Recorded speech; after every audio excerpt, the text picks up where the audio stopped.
Të nderuar shikues, në këto momente Partia Demokratike e Kosovës ka filluar konferencën për media, lidhemi për pak qaste. Kosto jashtëzakonisht të lartë për bartjen dhe blerjen e energjisë elektrike të realizuara me çmime marramense. Pra, për vetëm 6 orë, përmes një transakcioni të vetëm, çmimi i transmetimit u rrit nga 2 euro në 798 euro.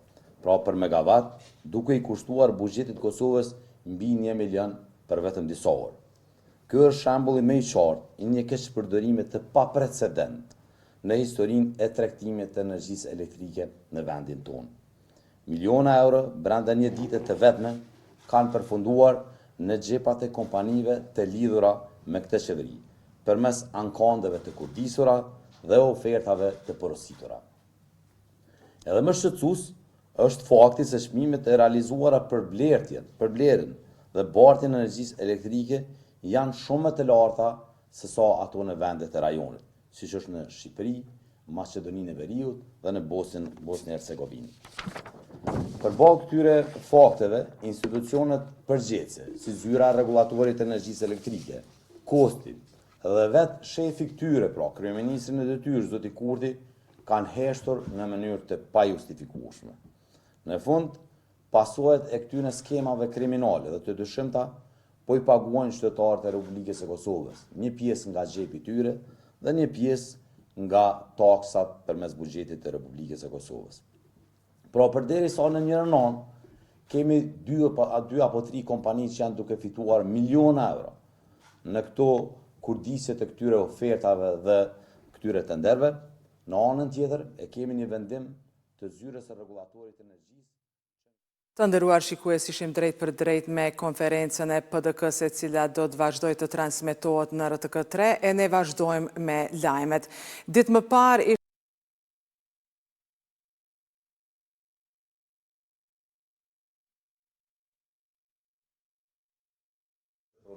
qofshin ato ushqimet që konsumojnë baza ditore, apo materiale ndërtimore e kështu me radhë.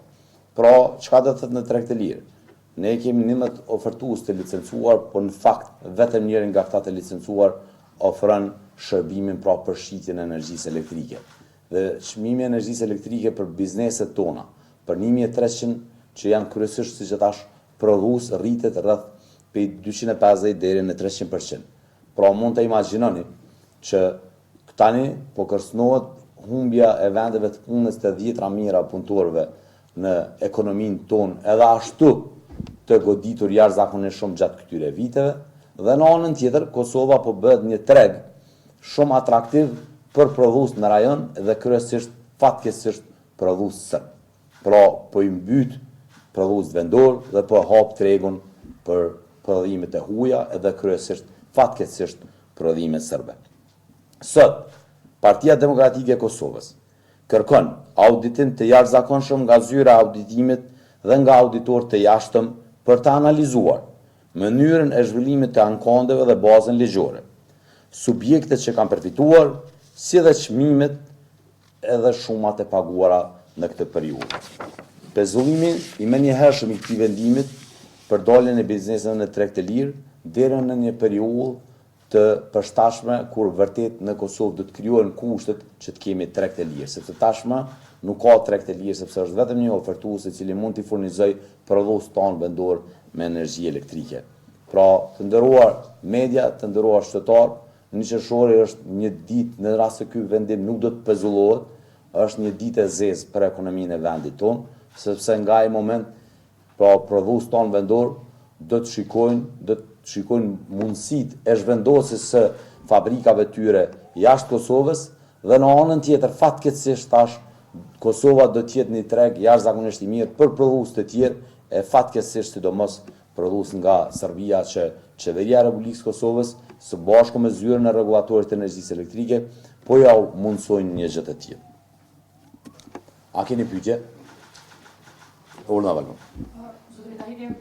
Çka mundeni me bo si deputet të legjislaturës së re në këtë drejtim, pas parasysh që përkundër që jeni vetu si deputet, qëndroni të bllokuar për shkak të ngërçit politik që është aktualisht në Kosovë, edhe çështja e dytë, me një farë forme kufizohet ndoshta kur veprimtaria juaj prej kësaj bllokade. E kam parasysh qëndrimin e PDK-s për bllokadën e krijuar, megjithatë çfarë veprime jeni duke ndërmarrë si PDK në mënyrë që me marrë dhe me dalë prej këtij blokçi, apo jeni duke u varë prej një vendimi të kushtetuesës që edhe ju si PDK e keni mbështet për çështjen e votimit të fshatë? Tash në një periudhë të gjatë e kam kërku vendimin që ka marrë ZRE-ja, unë kam pasur në një njoftim. Pra që kur ishte njoftuar ZRE-ja që prodhues pra rreth 1300 kompani do dalin në treg të lirë, kam parë një njoftim që është dërguar, që është edhe publik në faqen e tyre, mirë, por nuk kam parë një vendim. Ndërsa ligji e thotë qartë që duhet të ketë vendim për këtë çështje. Dhe unë jam në kërkim të atij vendimi. Dhe në momentin që do ta kem atë vendim, që tashmë jemi në afatet e fundit ligjore, mirë, po në anën tjetër nëse i referohemi në ligjin tjetër thotë që në momentin që i bëhet i njoftur vendimi, atëherë mund t'i adresohemi edhe gjykatave tona vendore për pezullimin, domethënë që në mënyrë që të merret një masë përkohshme që ky vendim i ZRE-s të mos implementohet deri në vërtet të ketë treg të lirë. Ligji nuk mundet më u implementu pjesërisht, atu ku të pëlqen. Ligji duhet më implementu në tënësi. Ligji kërkon treg të lirë. Dhe në treg të lirë duhet të jetë disa ofertues që ofrojnë pra në këtë rast shitjen dhe blerjen e energjisë elektrike, gjë që në Kosovë nuk po ndodh. Kemi vetëm një ofertues që bizneseve i obligon ose ta paguajnë atë faturë të energjisë elektrike që shkon mbi 250% më shtrenjtë se sa çmimet aktuale dhe ato të rritura, ose në anën tjetër të hekin dorë, ta ndalin prodhimin e tyre. Pra ne jemi duke pa mundësinë, nuk e thash me qëllim gjatë prezantimit tim, mirë po e them tani, që jemi duke pa mundësinë që ta kemi sa më parë atë vendim të zyrës së rregullatorit të energjisë elektrike, ta analizojmë dhe ta dërgojmë në gjykatë dhe të kërkojmë masë përkohshme.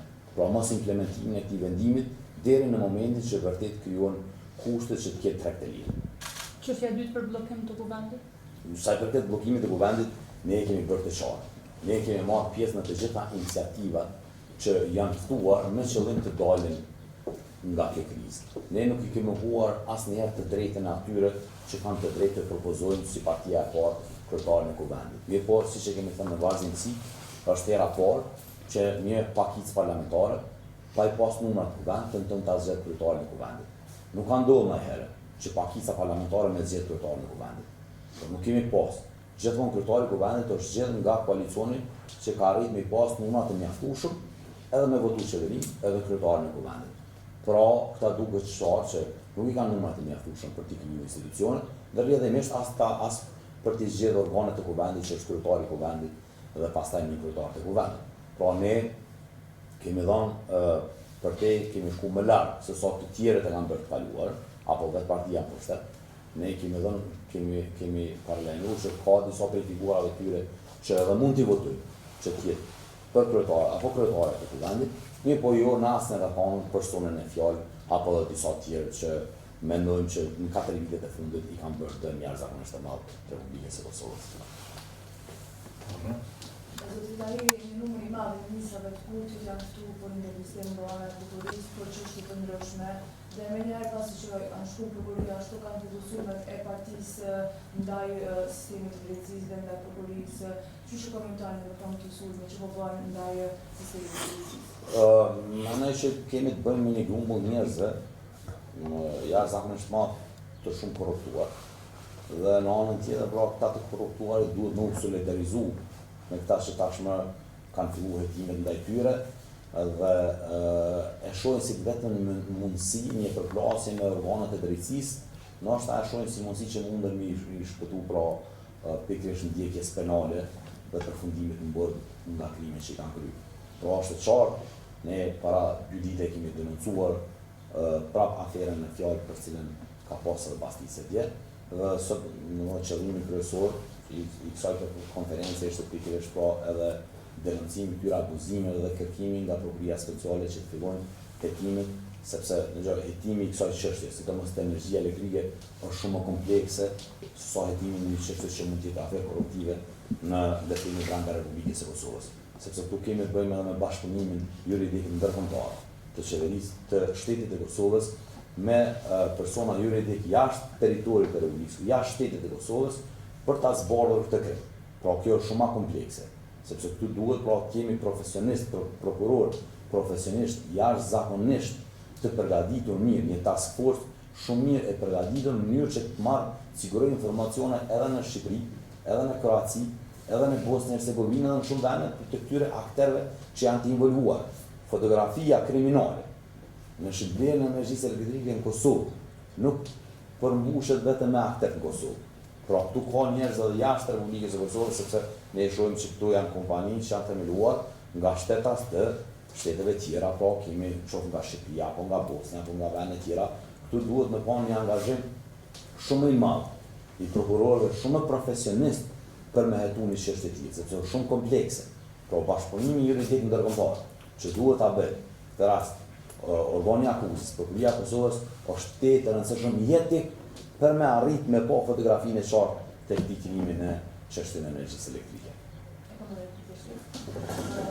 Po flas për rastin e djeshëm në të zonë ku u intervistu ministrin e dytë Fatën Peci, kemi një grup programor që prokurori i rastit i kur ka qenë aktivist i Partisë Demokratike të Kosovës, për një shkruaj nga ato në programime që janë bërë, cila është lidhja e Partisë Demokratike, a është me pas lidhje me administratorën?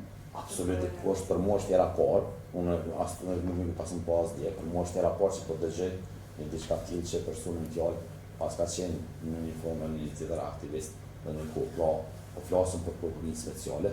Ata e njerëz të cilët besoj në prokuria speciale ju e dini ekziston që para shpalljes së pavarësisë së Kosovës, edhe pa shpalljes pavarësisë së Kosovës, pa që në kohën e UNIK-ut, është të negru, pastaj është fuqizuar më tutje, pra kemi prokurorë të cilët janë të angazhuar dhe të cilët në vazhdimsi kanë qenë në krye të detyrës për ta luftuar krimin e organizuar dhe korrupsionin. Pra nuk ka kur falire këtu, dhe unë inkurajoj prokurorët e prokurisë speciale dhe gjitha dhe atyre të themelore që të angazhohen që ta luftojnë krimin e organizuar dhe korrupsionin kudo që qoftë, në cilin do nivel qoftë. Është mënyra e vetme për ta shpëtuar këtë vend nga kjo e keqe e madhe që është korrupsioni që vendin tonë po e kanos të vazhdimsi. Nëse s'ka përgjithësia, si faleminderit. Faleminderit.